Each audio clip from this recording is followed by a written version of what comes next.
Hi friends, welcome back to my channel. ಇವತ್ತು ನಾವು ಖಾರ ಪೊಂಗಲ್ ಚಟ್ನಿ ಮಾಡೋಣ. ತುಂಬ ಟೇಸ್ಟಿಯಾಗಿರ್ತದೆ. ಬನ್ನಿ ಯಾವ ರೀತಿ ಮಾಡೋದನ್ನ ನೋಡ್ಕೊಂಬರೋಣ. ಪೊಂಗಲ್ ಮಾಡ್ತಿದ್ದೀವಿ, ಅದಕ್ಕೆ ಖಾರ ಪೊಂಗಲ್ಗೆ ಈರುಳ್ಳಿ 2, ಹಸಿಮೆಣಸಿನ್ಕಾಯಿ 1, ಕರಿಬೇವು, ಕೊತ್ತಂಬರಿ ಇಷ್ಟನ್ನು ಕಟ್ ಮಾಡಿಕೊಂಡು ತೊಗೊಂಡಿದ್ದೀವಿ.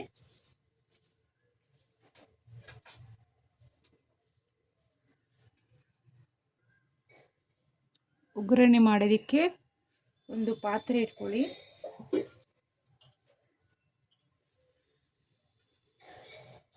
ಎಣ್ಣೆ ಹಾಕೊಳ್ಳಿ ಸ್ವಲ್ಪ.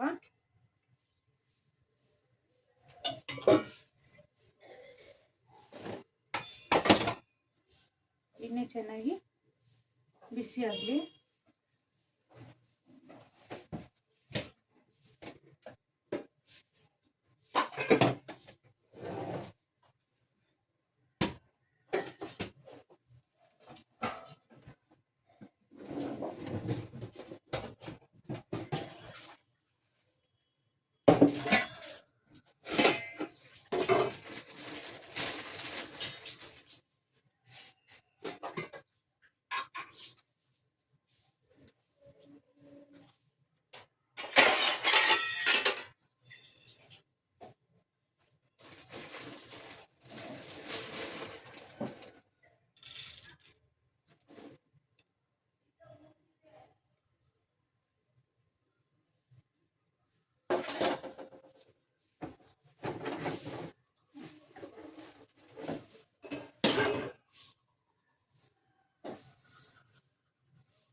ಒಗ್ಗರಣೆ ಮಾಡೋಕ್ಕೆ ಸ್ವಲ್ಪ ಅರಿಶಿನ ಪುಡಿ, 1 ಸ್ಪೂನಷ್ಟು ಜೀರಿಗೆ, ಸ್ವಲ್ಪ ಮೆಣಸು, ಸಾಸಿವೆ ಇಷ್ಟನ್ನು ತೊಗೊಂಡಿದ್ದೀವಿ.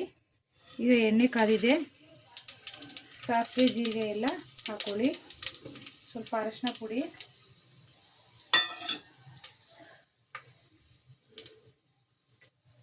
ಸಾಸಿವೆ ಜೀರಿಗೆ ಎಲ್ಲ ಸಿಡಿಬೇಕು.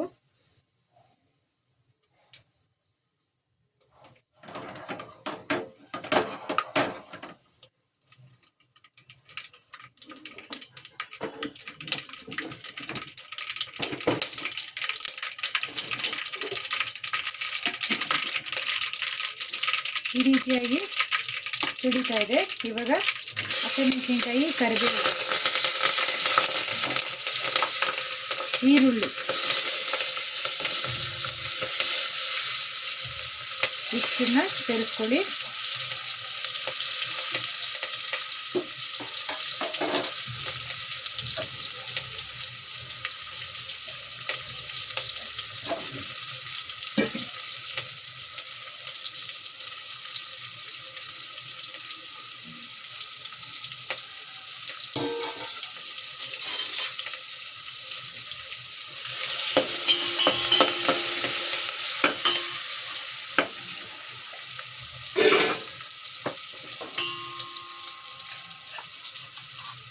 ಸ್ವಲ್ಪ ಬೆಳ್ಳುಳ್ಳಿ ಶುಂಠಿ ಪೇಸ್ಟು 1 ಸ್ಪೂನಷ್ಟು,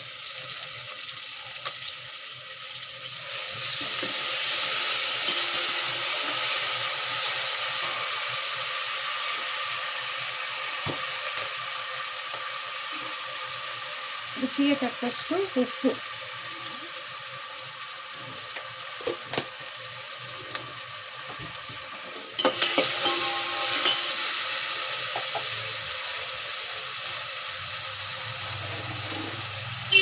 ಎಲ್ಲವನ್ನು ಚೆನ್ನಾಗಿ ಮಿಕ್ಸ್ ಮಾಡ್ಕೊಳ್ಳಿ.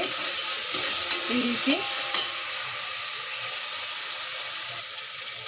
ಈಗ ಅಕ್ಕಿನ ಸೇರಿಸ್ಕೊಳ್ಳಿ.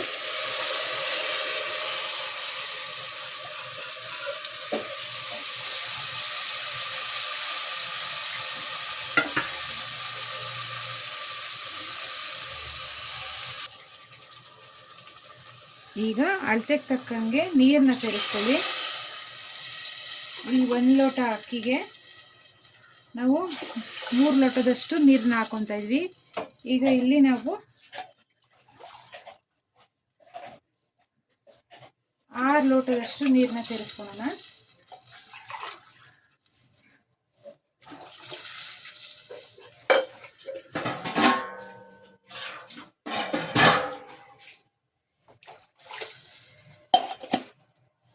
ನೋಡಿ ಈ ರೀತಿ ಬೇಯಿಸ್ಕೊಳಕ್ಕೆ ಹಾಕೋಣ ಇವಾಗ 10 ನಿಮಿಷ. ನೋಡಿ ಇವಾಗ ಸ್ವಲ್ಪ ಹಾಲನ್ನ ಸೇರಿಸ್ಕೊಳ್ಳೋಣ. 1 ಲೋಟದಷ್ಟು, ನಾವಿಲ್ಲಿ 5 ಲೋಟದಷ್ಟು ನೀರನ್ನ ಸೇರಿಸ್ಕೊಂಡಿದ್ವಿ. 1 ಲೋಟದಷ್ಟು ಹಾಲನ್ನ ಸೇರಿಸ್ಕೊಂಡಿದ್ದೀವಿ. ಈಗ ಹೈ ಫ್ಲೇಮಲ್ಲಿ ಸ್ವಲ್ಪ ಬೇಯಿಸ್ಕೊಳ್ಳೋಣ. ಈಗ ಒಂದು ಕುಕ್ಕರಲ್ಲಿ ಅರ್ಧ ಲೋಟದಷ್ಟು ಹೆಸರು ಬೇಳೆನ ತಗೊಂಡಿದ್ವಿ. ಚೆನ್ನಾಗಿ ವಾಶ್ ಮಾಡಿಕೊಂಡು ಅದನ್ನು 3 ವಿಸಿಲ್ ಹಾಕ್ಕೊಂಡು ಕೂಗಿಸ್ಕೊಳ್ಳೋಣ. ಬೇಳೆಲ್ಲ ಚೆನ್ನಾಗಿ ಬೇಯಿಸ್ಕೊಳ್ಳೋಣ. ಈ ರೀತಿಯಾಗಿ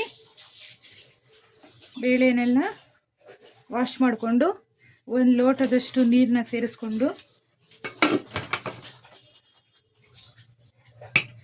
3 ವಿಸಿಲ್ ಬರೆಸ್ಕೊಳ್ಳೋಣ. ಇದನ್ನು ಬೇಳೆ ಎಲ್ಲ ಚೆನ್ನಾಗಿ ಬೇಯಬೇಕು.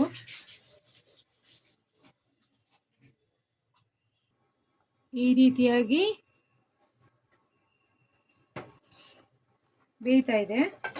ಈಗ ಬೇಯಿಸ್ಕೊಂಡಿದ್ವಲ್ಲ ಹೆಸರು ಬೇಳೆನ, ಅದನ್ನು ಈ ರೀತಿ ಚೆನ್ನಾಗಿ ಸ್ಮ್ಯಾಶ್ ಮಾಡ್ಕೊಳ್ಳಿ. 3 ವಿಸಿಲ್ ಬರೆಸ್ಕೊಂಡಿದ್ವಿ, ಅದನ್ನು ಇದರಲ್ಲಿ ಸೇರಿಸ್ಕೊಳ್ಳಿ. ಬೇಯ್ತಾ ಇದೆಯಲ್ವ ಅಕ್ಕಿ, ಅದರಲ್ಲಿ ಸೇರಿಸ್ಕೊಳ್ಳಿ.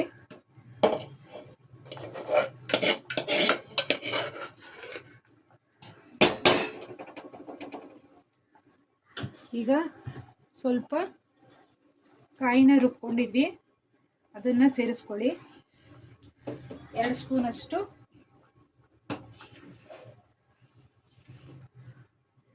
ಕಾಯಿನ ಸೇರಿಸ್ಕೊಳ್ಳಿ. ಈಗ ನೋಡಿ ಈ ರೀತಿ ಬೇಯ್ತಾ ಇದೆ. ಇನ್ನೊಂದು 5 ನಿಮಿಷ ಕಾಲ ಚೆನ್ನಾಗಿ ಬೇಯಲಿ.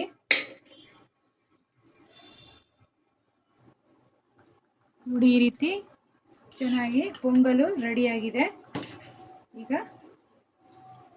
ಕೊತ್ತಂಬರಿನ ಸೇರಿಸ್ಕೊಳ್ಳಿ.